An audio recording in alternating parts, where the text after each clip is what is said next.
they knew the odds were against them. In their hearts, every man understood that the mission might be their last. But they climbed into their planes without hesitation. It was the morning of June 4, 1942.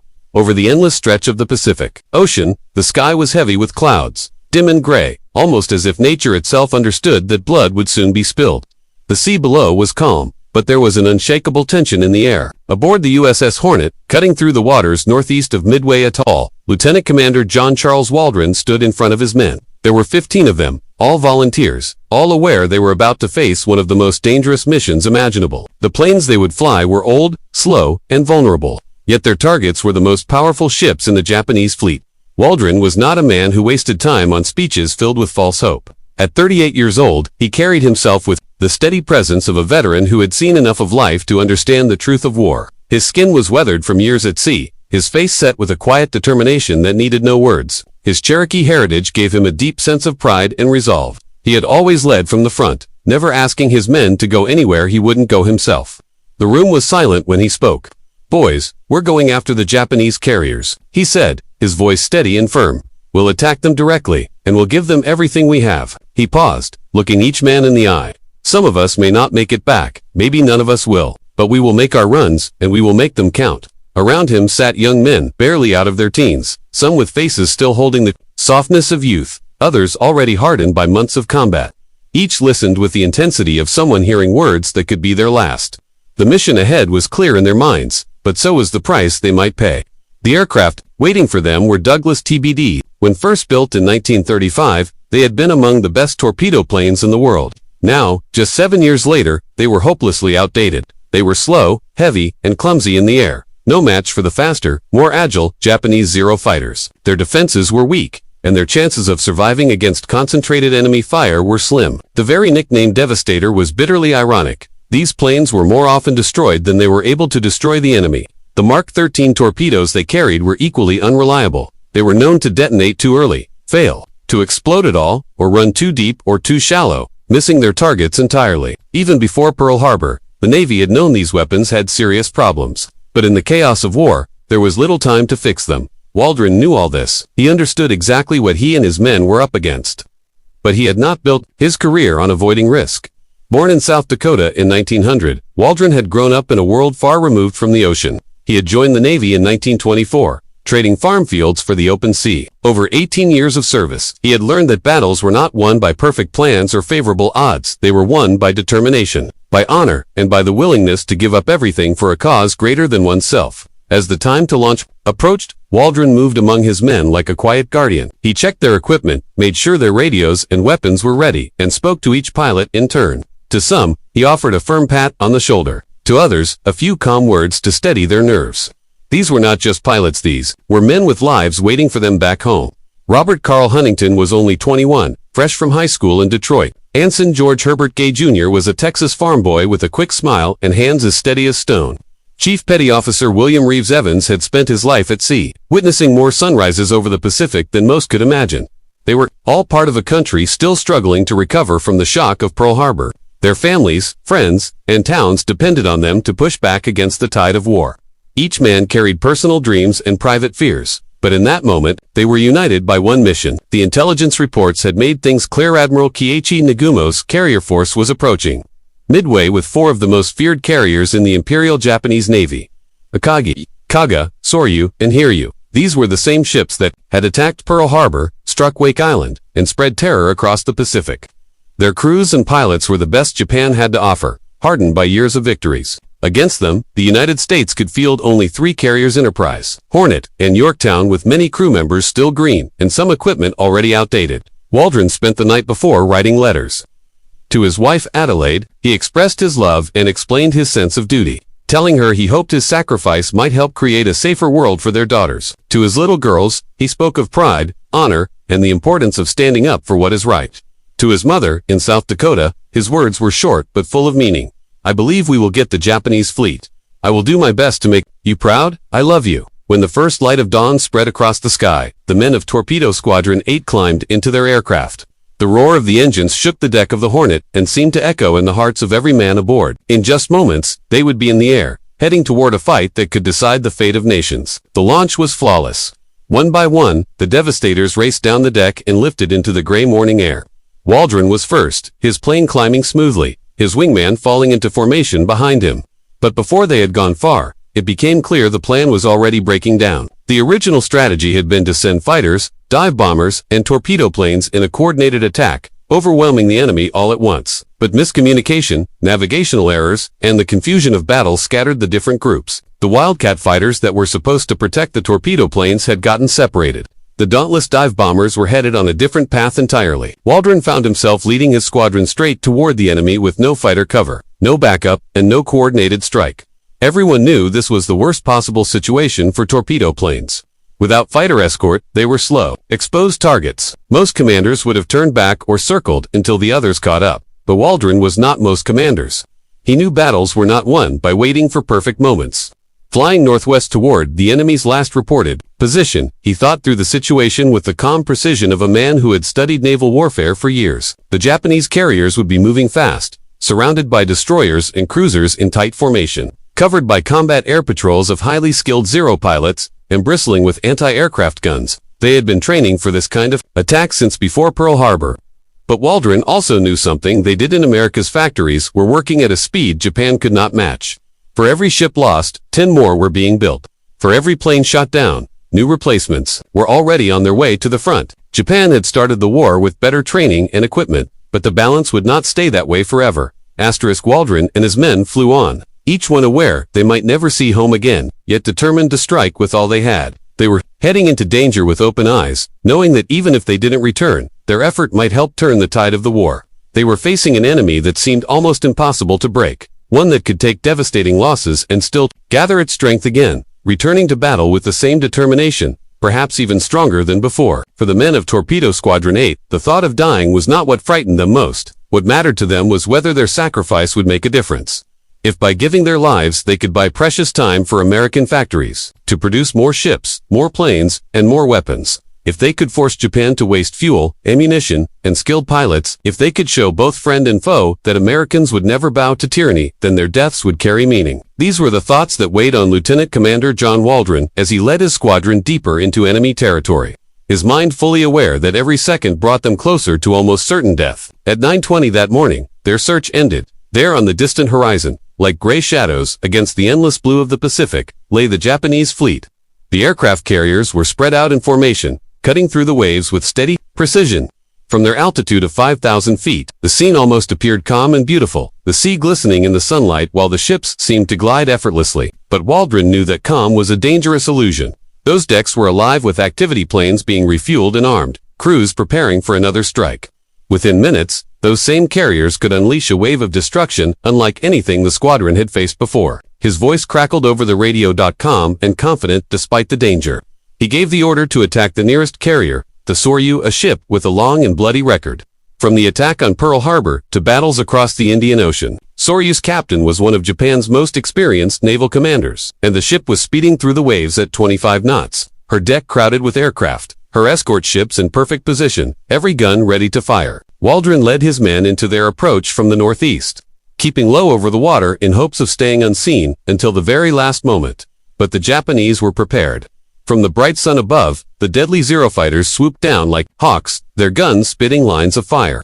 At the same time, anti-aircraft guns from the carriers and escort ships erupted in bursts of black smoke and flame, filling the air with deadly shrapnel. The first American plane exploded in mid-air within moments, its wreckage tumbling into the ocean. Then another went down, and another. Still, the squadron pushed on, the pilots gripping their controls tighter, forcing themselves forward through a sky that had become a storm of bullets and fire. Ensign George Gay, flying in the second section, watched in horror as friends he had trained with, laughed with, and shared meals with were destroyed in front of his eyes. He saw Waldron's own plane take repeated hits, trailing thick smoke and fire but refusing to turn away. Over the chaos came Waldron's voice, still clear and steady. "See that splash? That's a hit, get the big one." Just moments later, Gay's plane was struck as well. His gunner was killed instantly. But Gay kept control long enough to release his torpedo before his aircraft slammed into the ocean. When the shooting stopped, George Gay was the only man left alive from his squadron. He clung to a small life raft in the middle of the vast Pacific, the sun beating down on him as he floated among the wreckage.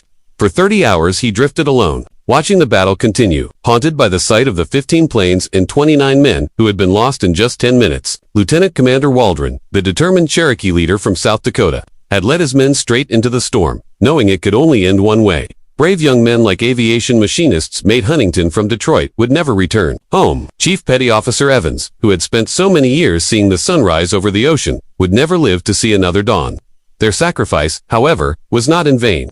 While the Japanese celebrated the destruction of an entire American squadron without losing a single aircraft of their own, they failed to notice what was happening above them. Their fighters were low on fuel and ammunition from the battle. Their anti-aircraft crews were reloading, and for a brief, crucial moment, the skies above their carriers were unguarded. Far overhead, Lieutenant Commander Wade McCluskey of the USS Enterprise had been searching desperately for the enemy fleet. His dive bombers were running low on fuel, and the situation was becoming desperate.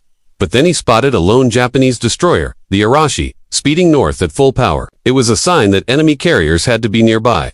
Following this clue, McCluskey soon saw them, the four great carriers Akagi, Kaga, Soryu, and Hiryu, the heart of Japan's naval power. Below him, their decks were covered with aircraft being refueled and rearmed, bombs lying on the planks, fuel hoses snaking across the surface. The Japanese were completely focused on preparing for their next strike. Their eyes were turned toward the horizon, expecting danger from the sea, not from the sky above. This perfect opportunity was not simply good fortune, it was the result of Torpedo Squadron 8's sacrifice.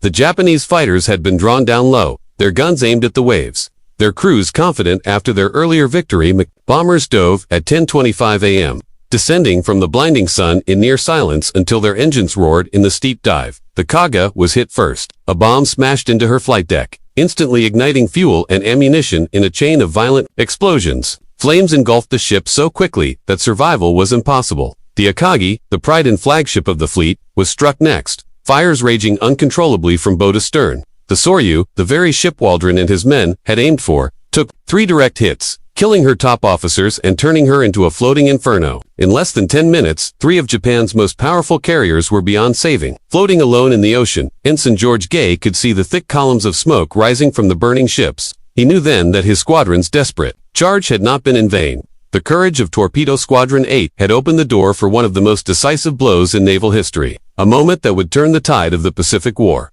The victory at Midway came with a cost that went far beyond the loss of ships or equipment, as American dive bombers pulled away from their successful attacks and began the long trip back to their own carriers. They flew over the place where Torpedo Squadron 8 had made its final, desperate stand. What they saw was a sharp reminder of the price of war. The burning Japanese carriers below were proof of an incredible achievement. But the broken remains of the American planes, scattered across the sea, spoke of a sacrifice that could never be repaid. Lieutenant Commander Waldron and his men had not lived to see the outcome they made possible. They had been killed in the opening moments of the battle, their torpedo runs largely failing to damage the heavily defended enemy carriers. But their attack had accomplished something far more valuable than direct hits. By charging in at low altitude, they had forced the Japanese fighters and guns to focus downward, leaving the skies open for the American dive bombers that followed. This had created the perfect opening for the devastating strikes that changed the course of the battle. The Japanese had made a dangerous mistake in judging the Americans. They believed that earlier defeats would make them cautious, hesitant, and unwilling to take big risks. They never expected pilots to press forward against impossible odds, knowing they were almost certain to die, but determined to create a chance for others to succeed. That day, Torpedo Squadron 8 proved to the world that free people defending their homes and way of life would accept any risk, even death, if it meant striking a blow against oppression. Waldron and his men understood that their own survival was less important than the cause they served, and they acted on that belief with a bravery that turned a small tactical loss into a major strategic win. As the morning sun rose higher over the Pacific, the black smoke from the burning Japanese carriers stretched into the sky like a funeral banner for Japan's hopes of naval dominance. It was lit by the sacrifice of 30 American aviators who had known they were flying to their deaths, but went anyway. While the battle was still underway, the most decisive moment had already passed. The Japanese Navy would never again be able to threaten American territory, and the long journey toward eventual victory had begun. After the American dive bomber strikes, chaos tore through the Japanese fleet.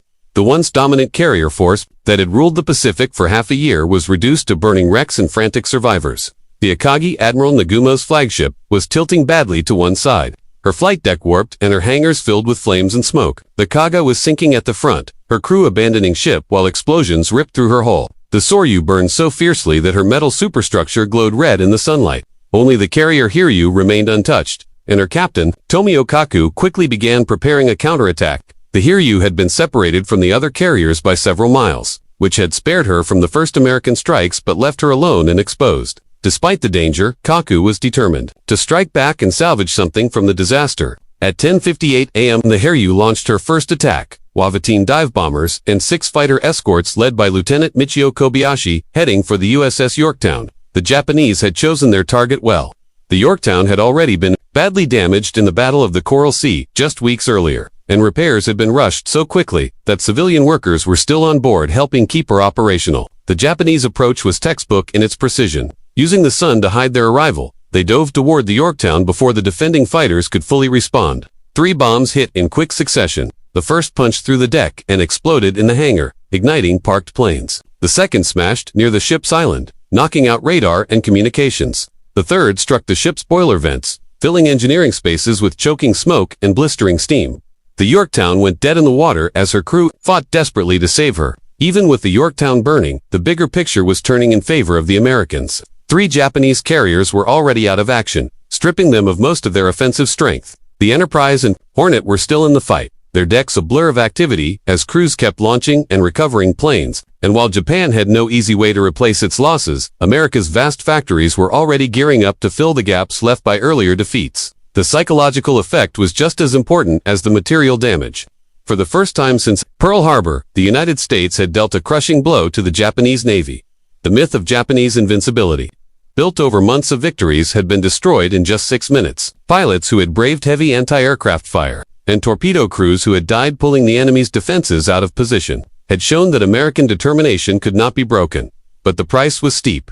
The destruction of Torpedo Squadron 8 was only the start. Many more American aircraft and lives would be lost before the day was over. The Pacific War was far from finished, and the road to Tokyo would be long and filled with sacrifice. Waldron and his men had opened the door to victory, though they never lived to pass through it. Their courage had set the stage for success, but they had paid for it with their lives. Floating alone near the Japanese fleet, Ensign Gaitha, sole survivor of the squadron, kept watch, carrying the memory of his fallen comrades. The battle rolled on into the afternoon. The Hiryu launched a second wave, this time against the Enterprise, but the Americans had learned from the morning's attacks and were ready. Fighters intercepted the incoming planes, shooting many down before they reached their target. The final blow to the Japanese carriers came at 5:03 p.m. when American dive bombers found the Hiryu and hit her with 4 bombs in quick succession. Her flight deck was torn apart. Fire spread uncontrollably, and by nightfall she was doomed. Captain Kaku chose to go down with his ship rather than face the dishonor of capture. By sunset on June 4, 1942, Japan's carrier strike force was effectively gone. 4 of their most important carriers had been sunk or crippled, and hundreds of their best pilots and aircrew were dead men whose skill and experience could never be replaced. The Battle of Midway continued for several more days as American forces pursued the retreating Japanese PUT. The crucial turning point had already happened in those first few hours, thanks to the sacrifice of Torpedo Squadron 8. From that point on, Japan would be on the defensive, forced to fight a slow, grinding retreat across the Pacific against an American military that grew stronger with each passing month. The initiative had shifted permanently to the United States, making ultimate victory only a matter of time. But the deeper meaning of Torpedo Squadron 8's actions was the example they set. They had shown future generations that real courage means being willing to give everything for the cause of freedom, even when the odds are impossible and the outcome uncertain. They had proved that men fighting for their homes and their way of life carried a strength that no weapon or machine could defeat. Right after the Battle of Midway, while American forces began counting what they had lost and gained, the real scale of Torpedo Squadron 8's sacrifice slowly became clear. On the morning of June 4th, 15 planes had taken off together. By the end of the day, the squadron no longer existed as a fighting group. 14 planes had been shot down, 29 men were dead, and only 1 man was left alive to tell the story of their desperate charge straight into the center of the Japanese fleet. That 1 man was George Herbert Gay Jr., a young pilot from Texas, after his torpedo bomber was destroyed near the Japanese carriers. He survived by floating alone in the Pacific Ocean for 30 long hours before American forces rescued him. His survival was almost unbelievable. He had been shot down within sight of the enemy ships, had watched from his small life raft as Japanese carriers burned and sank, and had somehow gone unnoticed by Japanese destroyers that came so close he could almost touch them. When he was finally pulled from the water, weak and barely conscious, he carried with him the only first-hand account of Torpedo Squadron 8's final minutes. His story gave historians the words of Lieutenant Commander Waldron's last radio call, described the fearless way his squadron attacked against impossible odds, and painted the heartbreaking picture of each man falling in the line of duty. But Gay's survival was not just luck, it became his life's responsibility. He became the voice for the men who could no longer speak, the living representative of the 30 men who had given everything for freedom. For the rest of his life, he carried the memory of their sacrifice, traveling the country to share the story of the morning when ordinary Americans performed acts of extraordinary bravery. The loss of Torpedo Squadron 8 shook the entire American naval aviation community. These were not unknown names. In a war report, they were friends and brothers who had trained together, lived together, and died together. Their families received the dreaded telegram that began with, "The Navy Department deeply regrets to inform you." But no formal message could capture the depth of their loss. In Waldron's hometown of Pierre, South Dakota, news of his death was met with the quiet, unshakable grief so common in the American heartland during wartime. His mother kept his last letter for the rest of her life, a reminder of a son who chose to serve his country over his own safety. His wife, Adelaide, was left to raise their 2 daughters alone. She never remarried, holding on to the memory of the man who had led his squadron into history. The families of the enlisted gunners and radio operators who died with their pilots faced their own struggles. Many came from working-class homes where the Navy paycheck had been the difference between having enough and having nothing. The death of a husband or son meant not only unbearable grief, but also years of financial difficulty. Still, these families carried their pain with the same quiet pride their loved ones had shown in service. As the war went on, and the story of Midway spread, the actions of Torpedo Squadron 8 took on legendary status. Military historians saw that their attack was key to the American victory.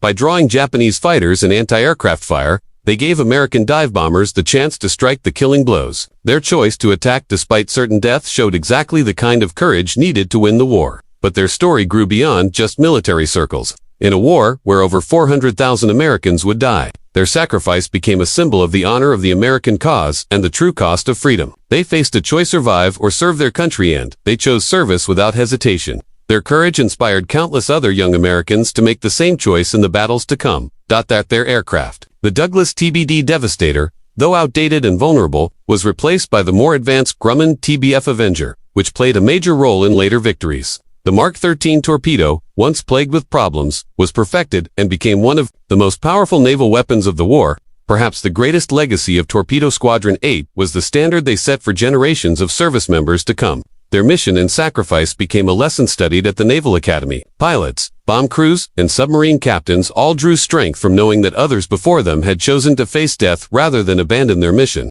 The Battle of Midway marked the turning point in the Pacific War. From that point on, Japan never regained the strength to threaten American territory. The U.S. began to push forward toward Tokyo, supported by a growing fleet of larger, faster, and stronger carriers. But no matter how far the war moved, the memory of Torpedo Squadron 8 stayed with American forces. Their courage made victory possible and set an example that lasted throughout the conflict, from Guadalcanal to Okinawa, from the Coral Sea to Tokyo Bay.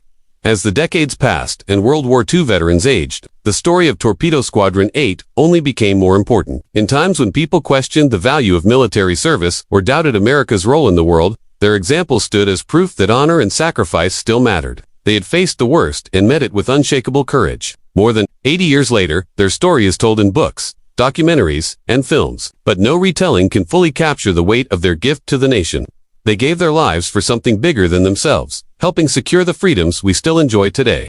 Waldron and his men are gone, but their spirit lives on in every American who chooses duty over personal safety. They launched their attack knowing they would likely die, but in that moment they achieved a kind of immortality. Somewhere in the endless Pacific lies their final resting place.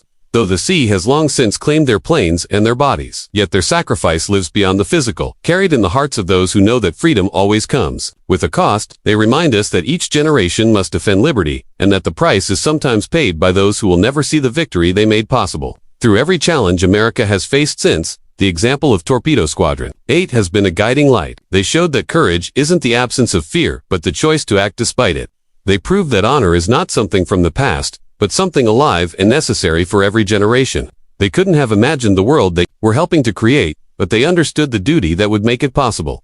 Their names are forever tied to freedom. They didn't just save America from defeat, they kept alive the belief in America's cause and the strength of its people. The Torpedo Squadron that saved America still flies in memory. Their formation perfect, their mission complete. They are proof that in the darkest times, the American spirit can rise, pay any price. and meet any challenge for the sake of liberty. They launched in a certain death, and in doing so, they launched America toward victory and freedom. Their courage is timeless, their sacrifice unforgotten, and their example will forever inspire those who follow. In the blue waters where they fell, in the sunrise over Midway, and in the freedom we enjoy, their spirit remains. They reached for the stars, and in the hearts of a grateful nation, they found them.